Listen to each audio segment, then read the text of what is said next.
जय श्री महाकाल। समस्त भक्तों को हमारे YouTube चैनल में आपका हार्दिक स्वागत एवं अभिनंदन।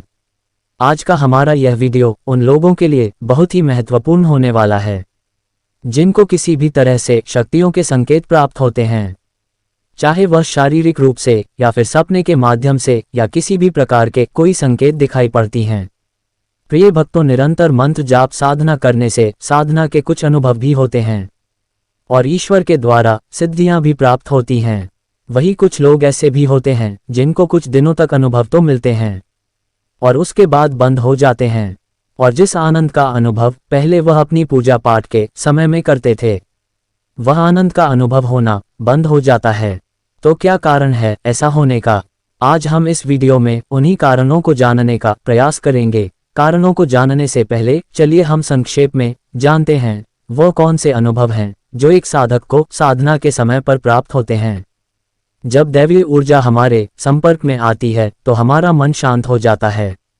यह इसके प्रमुख लक्षण है। हर परिस्थिति को संभाव से स्वीकार कर लेना, ये दैवीय कृपा का बहुत बड़ा संकेत है। जब आप अपने जीवन में होने वाले अच्छे बुरे अनुभवों को समझते हैं, एक समान सुख और दुख में व्यवहार करते हैं, तो ये भी दैवीय कृपा का संकेत है। इसके अलावा ध्यान में स्वप्न में देवी देवताओं के दर्शन होना, आपके इष्ट देवता का दर्शन होना या फिर देवी देवताओं के मंदिरों का दर्शन होना, उनके प्रतीक चिन्ह दिखाई पड़ना, उनकी सवारियों का दिखाई पड़ना, स्वयं को पूजा पाठ करते हुए सपने में देखना या फिर ध्यान की अवस्था में अपने आप को सपने में देखना और पूजा के समय ऊर्जा को अनेकों प्रकार से महसूस करना, पूजा के समय शरीर में झटके लगना, उबासी आना, आंखों से अचानक आंसू का आ जाना, ध्यान करते समय किसी प्रकाश का दिखाई पड़ना, ये सभी दैवीय शक्ति और ऊर्जा की शरीर में प्रवेश होने के अलग अलग अनुभव हैं। यह अनुभव हर व्यक्ति को एक समान नहीं होता है। सभी साधकों के अनुभव अलग अलग हो सकते हैं, लेकिन यही अनुभव जब आगे चलकर बंद हो जाते हैं, पूजा पाठ के समय आप अपने इष्ट देवता से या जिस भी देवी देवता का आप पूजन पाठ कर रहे थे, उससे जो जुड़ाव महसूस करते थे, वह जुड़ाव, वह अनुभव अचानक से बंद हो जाए तो ऐसे में साधक का हृदय बहुत ही व्यथित हो जाता है। उसे नाना प्रकार की चिंता और निराशा घेर लेती है। ऐसा लगता है कि ईश्वर से हमारा जुड़ा टूट चुका है। हम उस आनंद को पाने का प्रयास करते हैं, लेकिन वह आनंद, वह सुकून जो पहले मिलता था, अब नहीं मिल पाता है। क्या कारण होता है इसका?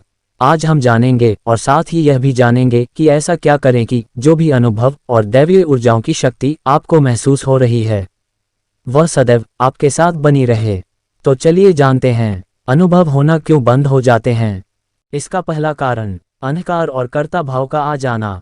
जब शक्तियों की कृपा होती है तो साधक को बहुत सारी चीजें अपने अंदर अलौकिक अनुभव होती हैं, जैसे उसका बोला हुआ सच हो रहा है, आपके शत्रु निस्तेज हो रहे हैं, आपको हर व्यक्ति से आसानी से मदद मिल जा रही है, आपके रुके हुए काम होने लगते हैं। और जब साधक के साथ ऐसा होने लगता है तो कहीं ना कहीं अहंकार उत्पन्न हो जाता है। अहंकार आपके वाणी में, सोच में स्थान बना लेता है। भले ही आपको इस बात का पता नहीं चलता, लेकिन ईश्वर बाहर आपकी वाणी, बाहर आप जो कर्म कर रहे हो उससे नहीं, बल्कि आपके मन में, दिमाग में क्या चल रहा है, दूसरों के लिए किस प्रकार के हैं, उसे देखता है और उसी हिसाब से आपको परिणाम दे देता है। अंदर जो भाव है वो कर्ता भाव है, अहंकार का भाव है, सिर्फ आप बाहर से विनयशीलता दिखा रहे हैं। ऐसे लोगों के अनुभव बंद हो जाते हैं, क्योंकि आप ईश्वर को धोखा नहीं दे सकते। यदि आप अपने जीवन में कुछ भी कार्य कर रहे हैं, चाहे छोटा या बड़ा, तो मन में यही भाव रखना है कि मैं तो निमित्त मात्र हूँ, मैं केवल माध्यम मात्र हूँ। अपने सभी कर्मों को अपने इष्ट देव को समर्पित कर दें, तो ईश्वर का आशीर्वाद निरंतर आपको मिलता रहेगा। दैवीय कृपा सदैव आप पर बनी रहेगी। दूसरा कारण, अपनी पूजा के अनुभवों के साथ साथ कुछ अन्य चीजें भी होती है जिसे आपको बहुत गुप्त रखना होता है, किसी से भी नहीं बताना होता है। जैसे कि जो मंत्र आप जप कर रहे हैं, जिस भी मंत्र का जाप कर रहे हैं, उसे किसी के सामने प्रकट नहीं करना चाहिए, सबके सामने उसे नहीं बोलना चाहिए, नहीं तो मंत्र की ऊर्जा क्षीण हो जाती है और आपके अनुभव बंद हो सकते हैं। सुबह कितने बजे आप पूजा साधना में बैठते हैं, कितने घंटे बैठ रहे हैं, किस मनोकामना के लिए, किस संकल्प के साथ आप पूजा पाठ साधना कर रहे हैं, इन सब बातों को गुप्त रखना होता है। किसी से बताना नहीं होता है, अन्यथा इनका प्रभाव क्षीण हो जाता है। तीसरा कारण, आपको दैवीय शक्तियों का अनुभव हो रहा है। इसका मतलब आपको दैवीय कृपा मिल रही है। तो उस कृपा के मूल को पहचानें और अपनी आत्मा के विकास पर काम करें। आध्यात्मिक मूल पर काम करें। किस चीज को आपको प्राथमिकता देना है, इस बात को निश्चय कर लेना चाहिए। आध्यात्मिक उन्नति भी हो और दैवीय शक्तियों का अनुभव भी हो और संसार के सुखों का भी भोग करे। संसार का भी होकर रहे, इस मानसिकता से चलेंगे तो आगे चलकर अनुभव होना बंद हो जाते हैं। तो इसलिए एक निश्चित समय पर अपने इष्टदेव की उपासना, सुबह ब्रह्म मुहूर्त में उठकर ईश्वर का पूजन पाठ जप आदि करना, इन सब चीजों को प्रथम आपको प्राथमिकता देना है। उसके बाद सांसारिक काम जो भी हैं उसे पूरा करें और अपने सभी कर्मों को ईश्वर को समर्पित करें। चौथा लक्षण, अपनी साधना पूजा में एक निष्ठ रहे। बहुत सारे देवी देवताओं की अलग अलग शक्तियों की पूजा पाठ एक साथ ना करें। यदि आपको किसी दूसरी शक्ति का या दूसरे किसी मंत्र का जाप करना है तो पहले से किए जा रहे जाप या पाठ को एकदम से न छोड़े। कम से कम 1-2 माला उसकी भी करते रहे, क्योंकि उस ऊर्जा से आप जुड़ चुके हुए होते हैं।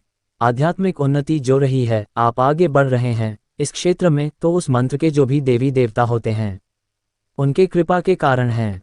तो आप अपनी निष्ठा बनाए रखें, अपने इष्ट देव को नहीं बदले। बार बार अपने इष्ट को बदलना, अपने गुरु को बदलना या हर कुछ दिन बाद एक नया मंत्र उठा लेना, पुराने मंत्र को छोड़ देना, ये कुछ चीजें हैं, ये कुछ हमारे जीवन की भूल है जिसके कारण दैवीय अनुभव होना बंद हो जाते हैं। पांचवां कारण, जिस भी देवी देवता की आप उपासना कर रहे हैं समय समय पर उनके मंदिर जाते रहे और यथाशक्ति अपनी समर्थता के अनुसार जो भेंट आदि हैं उनको समर्पित करते रहे। कई बार क्या होता है कि पहले आप प्रतिदिन मंदिर जाते थे और यथाशक्ति जो चढ़ाना होता था वह सब आप चढ़ाते थे, लेकिन वही आगे चलकर आप वो क्रम तोड़ देते हैं, चाहे लापरवाही के चलते या अन्य किसी मजबूरी के चलते। तो कई बार इस कारण से भी अनुभव होना बंद हो जाते हैं। इसलिए जैसे पूजा पाठ दर्शन का आपका क्रम रहा है, सदैव वैसे ही अपने क्रम को रखें। समय समय पर जो भी आपके आराध्य हैं उनके शक्ति स्थलों पर उनके मंदिर में जाते रहे। भेंट आदि जो भी समर्थ अनुसार आप चढ़ा सकते हैं उनको चढ़ाते रहें, यानी अपनी निष्ठा बनाए रहे। जब आप अपने इष्ट के शक्ति स्थलों पर जाते हैं, उनके मंदिरों में जाते हैं, तो आपकी ऑरा और भी बढ़ाता है। और यदि आपके ऑरा में किसी भी प्रकार की नकारात्मक ऊर्जा है तो वह नष्ट हो जाता है। तो इन सब बातों का विशेष ध्यान रखें। आपके दैवीय अनुभव हमेशा बनी रहेगी। आपका जुड़ाव आपके इष्ट देव की ऊर्जा से सदा बना रहेगा। आज के लिए बस इतना ही। यदि आपको हमारा यह वीडियो अच्छा लगा है तो कृपया लाइक अवश्य करें और कमेंट में जय श्री महाकाल अवश्य लिखें।